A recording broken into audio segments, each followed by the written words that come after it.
nor the stench of rotten men when you've offered yourself their altar of sacrifice.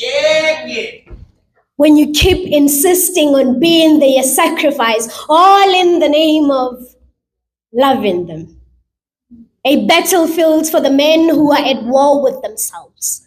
A place where these men come to bleed, come to rot, and come to come. You cannot hate love for the sins committed by the men you choose to house. Love does not reside in places like that, does not associate with bodies like that. Those men are clothed in lust, and they have come only to steal your happiness, to kill your confidence, and to destroy your temple of value. That is how they fuel their ego and strengthen their balls just enough to think themselves men. They do not know who love is. And so, you cannot blame them either. For it was never their responsibility to introduce love to you. You should have known. But even this does not paint them innocent.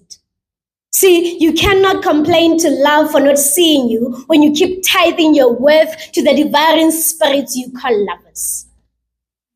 How do you expect to be in touch with your own worth when you've attached it to the approval of these men? These men who have built the standards of love on the foundation of lust and cemented them with suffering for women.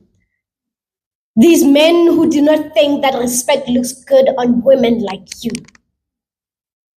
You cannot blame love for not embracing you when you keep dipping yourself in the mud of delusion and abandoning your sanity for senseless ambitions. And you surely cannot be shocked by the truth of the men you fall in love with when you've let their potential to lead you astray and have let the reality of who they are to slip right through your fingers. That is not how it works. They do not magically become good men because you made a wish and prayed for better. In fact, salvation does not exist for those kind of men. So quit playing Jesus. But nor the stench of rotten men